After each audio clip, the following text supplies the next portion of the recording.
Hello and welcome back to my channel. My name's Kaylee and these are my books.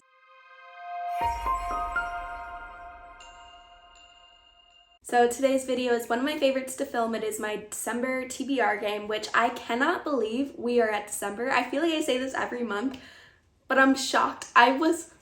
Full disclosure, I was about to film my November mid-month wrap-up today, and then I realized it's the end of the month.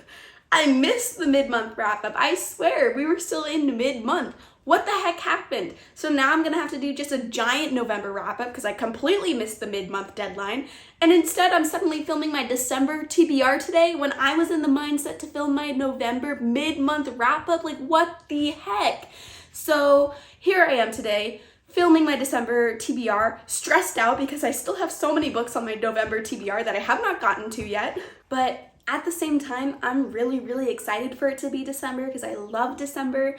I love Christmas so much. October is my favorite month because of Halloween, but December is my second favorite month because of Christmas. I love Christmas. I love Christmas vibes. I love all the cozy vibes. It's so much fun. So I'm hoping to somehow fit in some December Christmas romance books, maybe some Christmas horror books onto this TBR. We'll see how the rolls go, but I'm gonna go ahead and cut to me playing my TBR game. Hello, okay, first card pull. We got one purple, so we landed on a thriller. Okay, so the first card pull on TBRLAND landed us on a pretty broad prompt.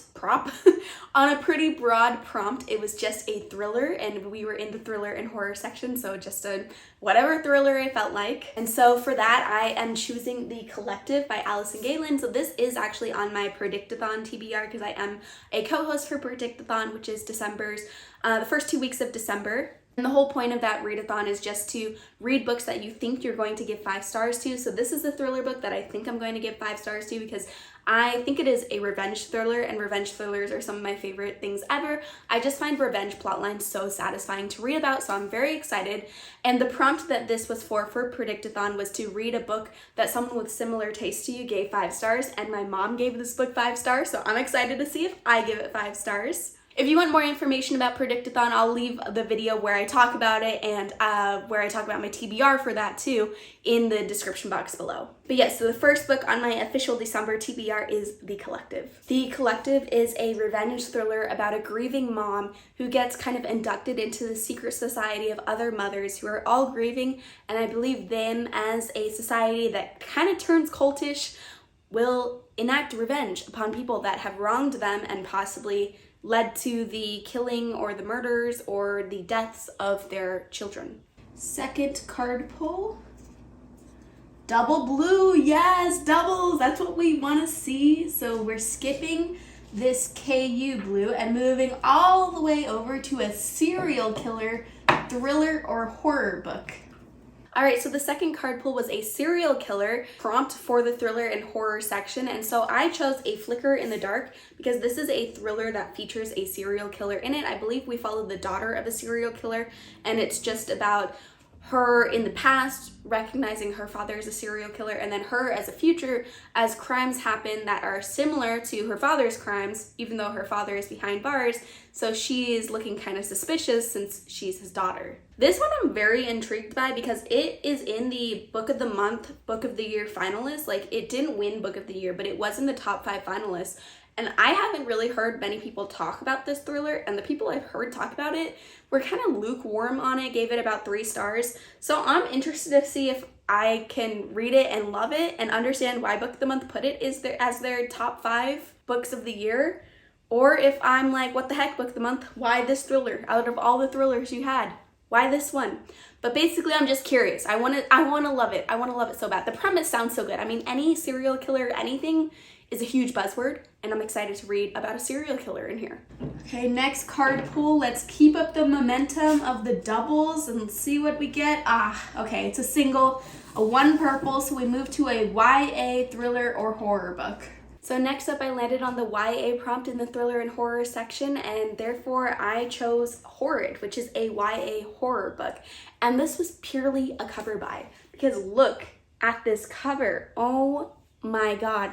I'm obsessed with the creepy covers where it's like plants and a girl's face with the plants. Oh, it's so beautiful. I would get this as an art piece to put on my wall. I love it. And I bought this so based on the cover that I literally just had to read the back synopsis right now because I had no idea what it was about. But basically this is about a girl named Jane and her mom. Her mom brings them back to her childhood home, and Jane is having trouble adjusting in this new place, having trouble making friends. She's bullied, and the synopsis sounds like she's having to kind of make sure her inner demons don't come out on these bullies. So I'm curious to see what that's about. And it sounds like her mom is also really freaked out to be back at her childhood home for some reason. And then Jane discovers a storage room that her mom has kept locked. And in the storage room is a picture perfect bedroom for a little girl. And she's like, what is this? What's going on here? The last sentence of the synopsis says that the room is not quite as empty of inhabitants as it appears. Creepy. It sounds so cool. I'm excited to read this. All right, next card pool. Teddy wants to help out. One green.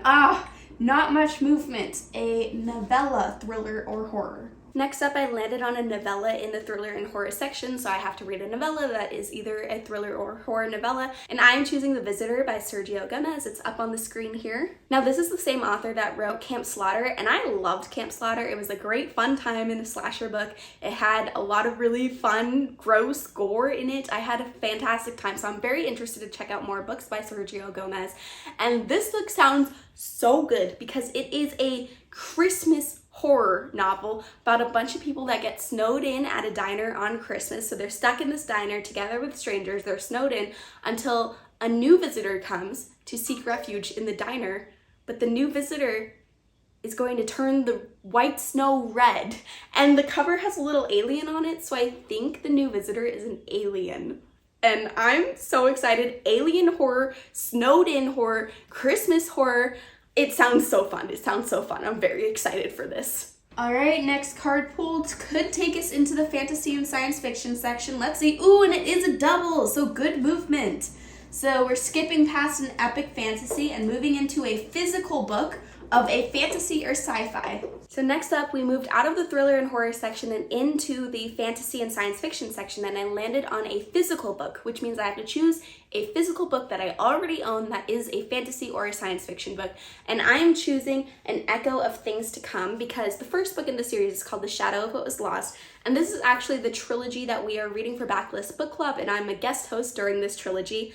And I believe that the live show for this trilogy, this second book in the trilogy, is at the beginning of January, so I need to read this book in December. I'm really excited to read this book. It is really chunky. It's really chunky. Let's see the page count.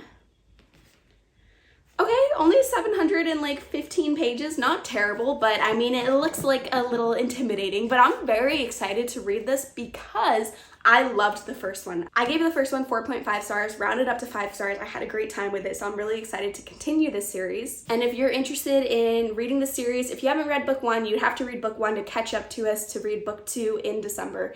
But there will be a live show where me, Bex, Cassidy, and Mel all will be discussing this installment. All right, next card pool while I also play Tug of War with Teddy is a double purple. We love to see this movement. Oh my goodness. So we're moving past an Into Yourself pup and moving into a KU romance. And the next card pool actually took us entirely out of the fantasy and science fiction section. So we only got one prompt in the fantasy and science fiction section.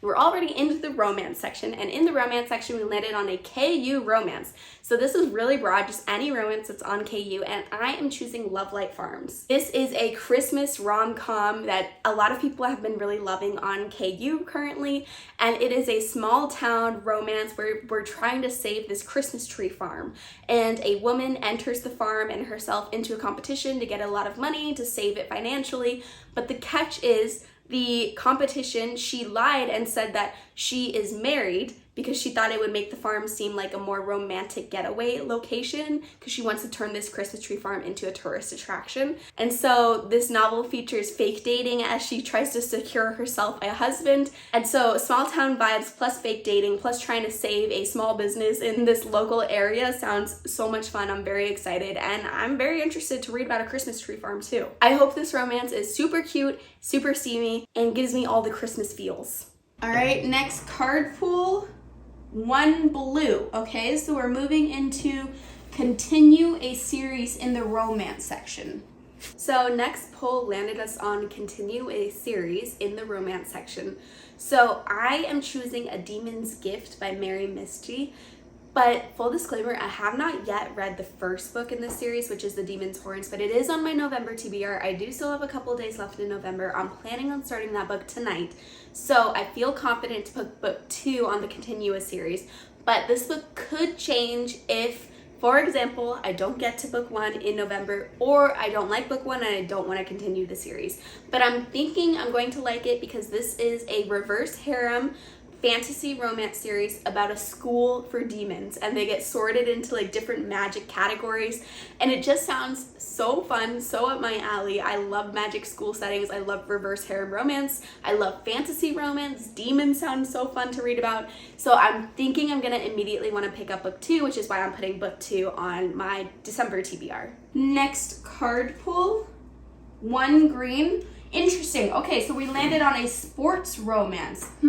Sports romance. Next up, I landed on sports in the romance section, so reading a sports romance. This is kind of interesting to me because I haven't read a ton of sports romances, so I wasn't sure what to choose at first, but then I realized I have never finished the Elle Kennedy hockey romance series. I read book 1 and book 2 and loved both of them. I gave them both 5 stars. So I'm choosing book 3 in Elle Kennedy's sports romance series, which is titled The Score. Book 1 is called The Deal, and I can't remember what book 2 is called, but I will be reading book 3, The Score. It's up on the screen here somewhere. And this is just a romance series that follows a group of hockey guys at a college. They're all on the hockey team, but this is like pretty intense college hockey. Like, they take their sport very seriously. They're all trying to go pro.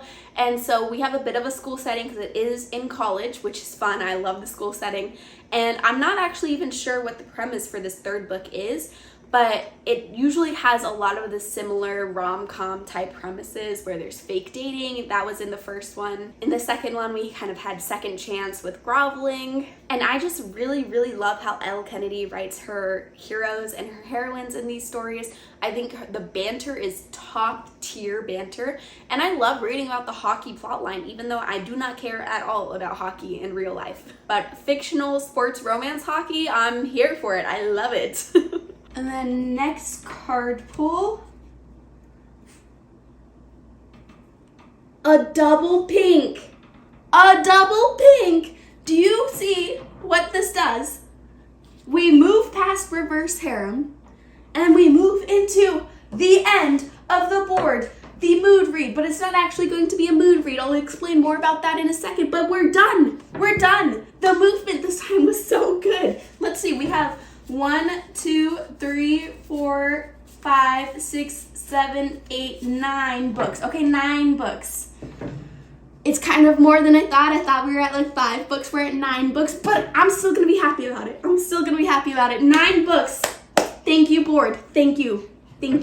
And then we shockingly got to skip a ton of spaces, and I landed on the last space, finishing the board, which is typically a mood read. However, if I do not finish my TBR for the month before, the mood read becomes a punishment, and it just is a randomly generated book based off of my shelves. And because I don't know if I finished my November TBR yet, this punishment is kind of set back a month. Therefore, the punishment or the reward of a mood read versus randomly generated book is based on October for my December TBR. And in October, I did not finish my TBR. I got really, really close, but I did not finish every single book on there. And so this mood read turned into a randomly generated book. And how this works is I just count all the shelves on my TBR bookshelf, and I randomly generate a number to pick what shelf, and then I count all the books on that shelf, and I randomly generate a number to pick one book. And so the book that was chosen is If I Disappear, which is kind of funny because we have another cover with the same vibe in Horde, but this is an adult book, I believe. And again, it was really just a cover by. And I believe the premise for this book is a woman is really obsessed with this true crime podcast, but then the podcaster goes missing. And so this woman decides to go and investigate the wilderness of Northern California to try to find out where this podcaster went missing. And along the way, there's a lot of mystery about this woman's backstory, along with what happened to the podcaster. I think that sounds like so much fun. I love when books feature podcast elements. I'm not sure if the podcast itself will be included in this book, but just even reading about someone who listens to podcasts is pretty fun for me. And this book is really short. It's under 300 pages. I mean, it's just under, but it looks like it's 293 pages. So that's nice. So with a nice cover, the short book, and a premise that I'm really interested in, I'm actually incredibly happy with this randomly generated pick. So that is the end of my TBR. Here are all the books I will be reading that I have physical copies of, but again, there are quite a few books that I will be reading ebook copies of. Let me know down in the comments what your December TBR looks like, what books you're planning on reading, and how your November TBRs went, if you're still working on those like I am. I'm really excited about all the books on this TBR actually. There's not any book that I'm sad about putting on there or that I'm apprehensive about reading. I'm pumped, and I'm so excited. The board was pretty nice to me too with the 9 books, because I've been having really extensive TBRs for the last couple of months, and I've been feeling a bit overwhelmed with how many books are on my TBR. So it's nice to have less books and therefore more freedom for me to read outside of my TBR, and therefore more freedom to put together some cooler vlogs for you in December, hopefully. If you liked this video, make sure to like and subscribe for more content, and I'll see you next time. Bye!